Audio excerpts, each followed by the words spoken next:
આજે મારી સાથે આકાશવાણી અમદાવાદના સ્ટુડિયોમાં એક સરસ મજાના વ્યક્તિ મહેમાનને મેં આમંત્રણ આપ્યું છે. તમે કદાચ એનું નામ પણ સાંભળ્યું હશે, કરુણા ફાઉન્ડેશન. બેઝિકલી આ ફાઉન્ડેશન જે કેન્સર પેશન્ટો હોય એને માર્ગદર્શન આપવાનું, એમાં જાગૃતિ લાવવાનું, એને હૂંફ આપવાનું, એને આર્થિક ટેકો આપવાનું કામ કરે છે. અને એના જે મુખ્ય ટ્રસ્ટી છે તે ઉષાકાંત શાહ જે મારી સાથે છે. નમસ્તે ઉષાકાંતભાઈ. હાજી નમસ્તે. ઉષાકાંતભાઈ, આપનું જે ફાઉન્ડેશન છે કરુણા કેર, બરાબર છે, એ ખૂબ જાણીતું છે. તો આજના દિવસ આપ અમારા શ્રોતા મિત્રોને માહિતી આપશો કે આપનું જે ફાઉન્ડેશન છે એ કેવી પ્રવૃત્તિઓ કરે છે કેન્સર પેશન્ટો માટે? અમારું ફાઉન્ડેશન બેકગ્રાઉન્ડ એવું છે કે મને પોતાને જ્યારે કેન્સર થયું 2003માં, તે પહેલા જ્યારે હું ઘણું મોટું બિઝનેસ ને બધું મારું ચાલતું હતું, એ બધું મેં બંધ કરી દીધું અને નક્કી કર્યું કે આમાંથી હું જો બહાર નીકળું ભગવાનની કૃપાથી તો કેન્સરના દર્દીઓને આપણે મદદ કરવીનું કંઈક કાર્ય કરીશું. એમ કરતાં એ રીતે અમે ચાલુ કર્યું. અને શરૂઆતમાં બાળ દર્દીઓને ખાસ કરીને નાની મોટી જે એમની જરૂરિયાતો હોય, એમને મેડિકલ હેલ્પ, એ વખતે આયુષ્માન એવું ને બધું હતું નહીં, એટલે પૈસાની મેડિકલ હેલ્પની બહુ જ જરૂર પડતી બધાને. સરકારી હોસ્પિટલમાં ઘણી દવાઓ મફત થતી, પણ તે છતાંય ઘણી બીજી બધી પેરાફેરિયલ દવાઓ જોઈએ ને બધું જોઈએ, એ બધું પણ નીડ આવે તે બધી અમે પૂરી પાડવાનું ચાલુ કર્યું. અને ધીમે ધીમે કરતા આજે 20 વર્ષ થઈ ગયા અમને લગભગ. તો અમે લગભગ 15 થી 20 જાતની જુદી જુદી પ્રવૃત્તિઓ અત્યારે કરી રહ્યા છીએ, જે ફોકસ જેનું કેન્સરના દર્દીઓ જ હોય છે.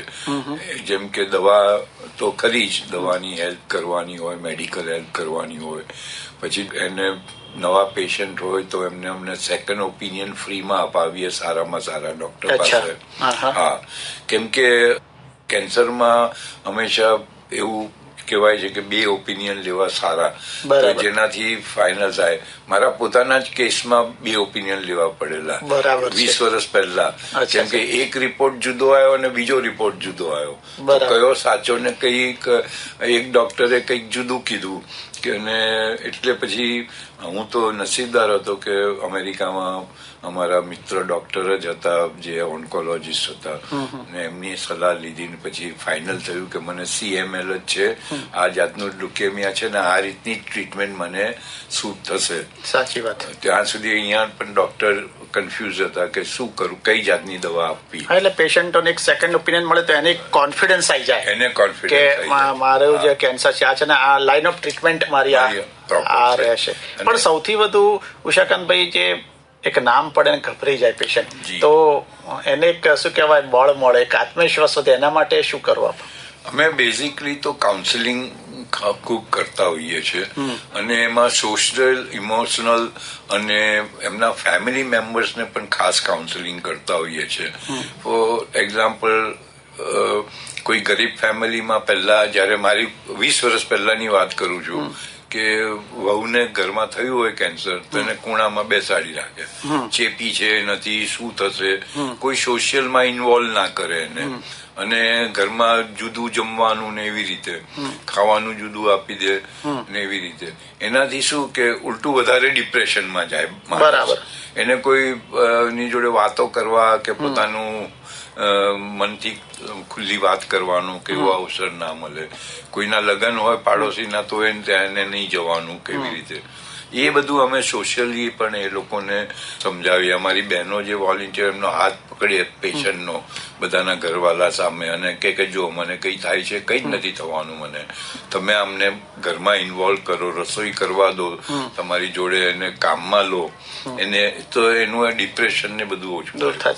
અને બીજું કે વ્યક્તિની પોતાની સેલ્ફ કોન્ફિડન્સ ઉપર પણ બહુ આધાર રાખે છે, કે એ અંદરથી થોડું એટીટ્યુડ સ્ટ્રોંગ હોય, કે જેમ મને કેન્સર થયું ત્યારે મેં નક્કી કર્યું કે મારે લડવાનું જ છે, I am not going to give up, એમ કરીને એટલે મનોબળ પણ સ્ટ્રોંગ છે.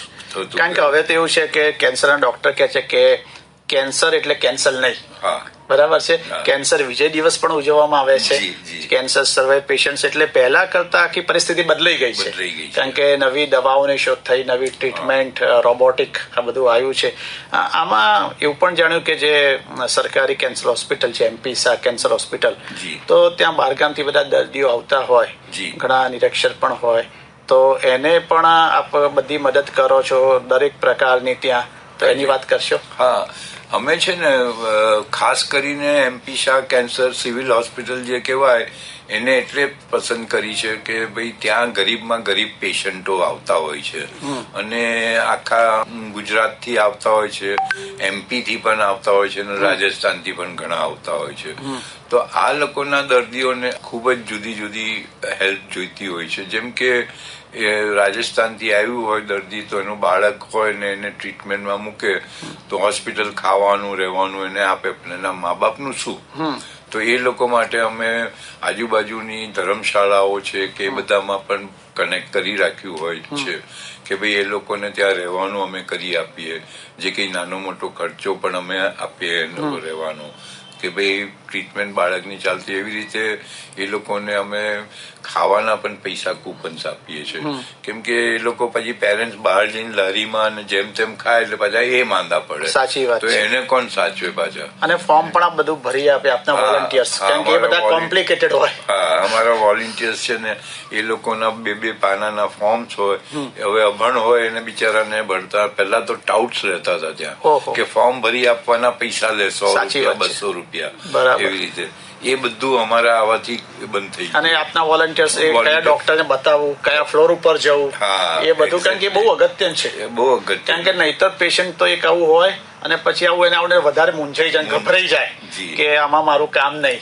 બરોબર. એટલે એ પણ એ સાચી વાત છે, કેમ કે ઘણા પેશન્ટો ટ્રીટમેન્ટ લીધા વગર જતા રહેતા, એવાને પણ અમે પકડીએ કે ભાઈ ઉભો રહે, તું કેમ તારે નથી લેવી ટ્રીટમેન્ટ? કે આ તો સાહેબ આટલા બધા પૈસા થાય ને આમ થાય ને મારે અહીંયા રહેવું પડે 20 દિવસ, તો હું શું કરું, કેવી રીતે ખાવું પીવું?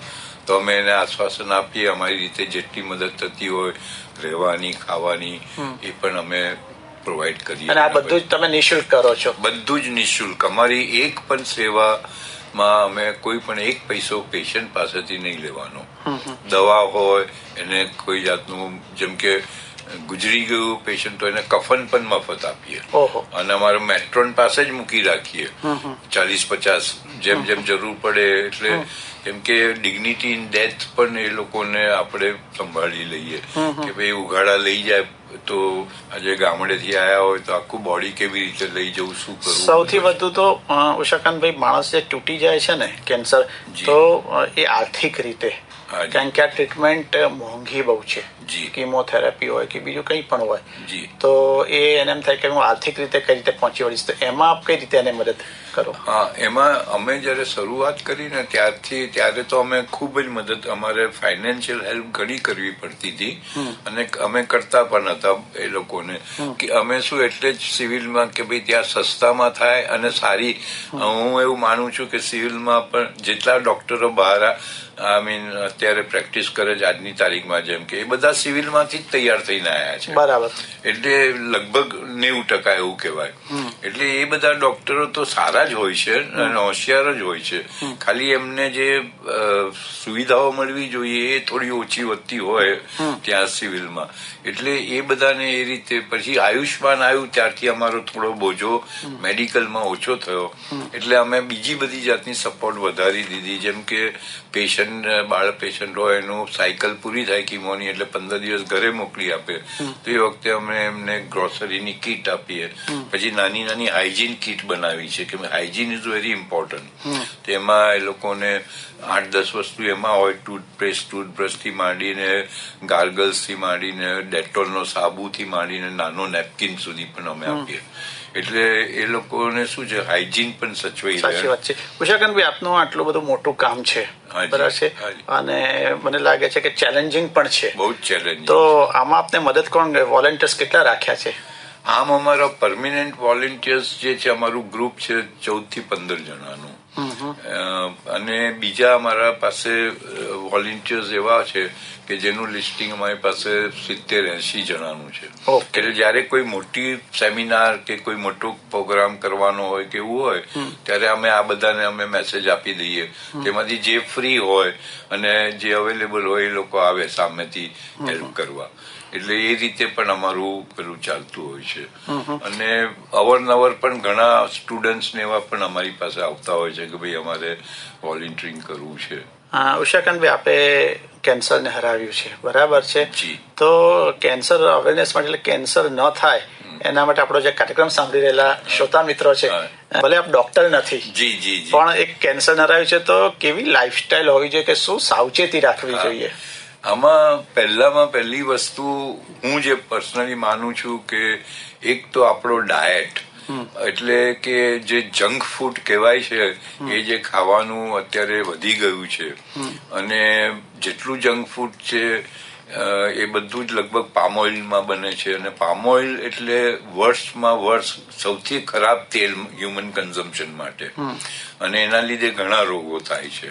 ફાસ્ટ ફૂડ નહીં ખાવું જોઈએ. ફાસ્ટ ફૂડ અને પડીકા. આજે ગરીબોમાં ખાસ આ છે કે માને કામ હોય ને આ હોય તૈયાર પડીકું 5 રૂપિયા 10 રૂપિયાનું આપી દે, પણ એ પડીકામાં જ મોટું ઝેર છે.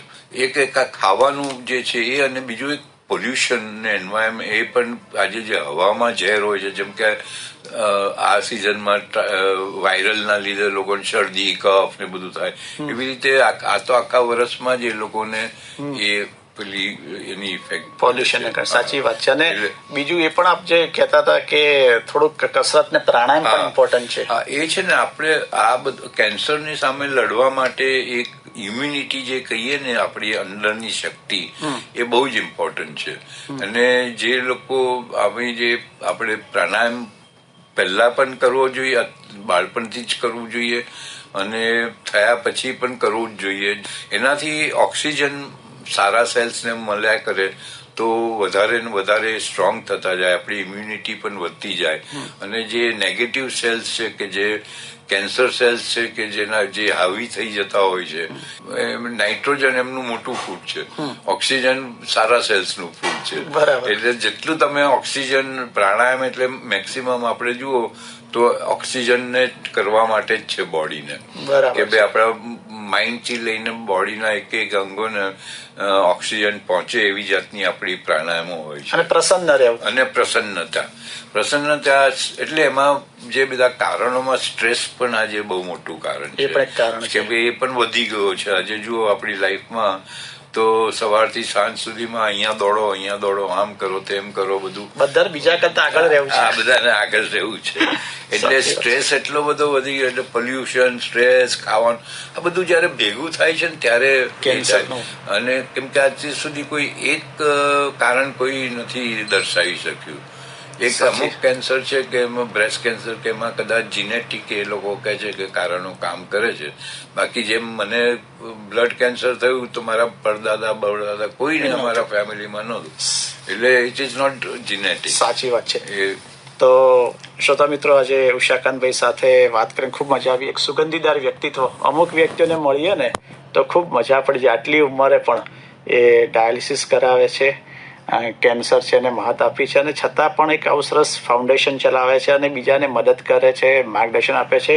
ઉષાકાંતભાઈ શાહ, આજે આપની સાથે વાત કરીને ખૂબ મજા આવી, અને આપ આટલા જુસ્સાથી અમારા આકાશવાણી સ્ટુડિયોઝમાં આવ્યા અને વાત કરી, એના માટે આપના ખૂબ ખૂબ ધન્યવાદ. ધન્યવાદ. મને પણ ખૂબ આનંદ થયો.